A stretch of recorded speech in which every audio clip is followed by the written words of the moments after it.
पारोशा दोडक्याची भाजी बनवण्यासाठी त्याच्यामध्ये जिरे, मोहरी, लसूण,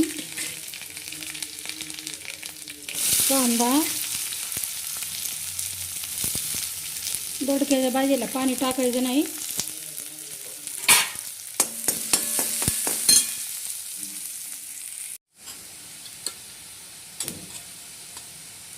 लाल तिखट,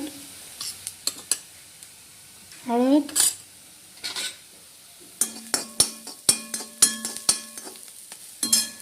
तरी मुगाची डाळ मी अगोदर भिजवून घेतली.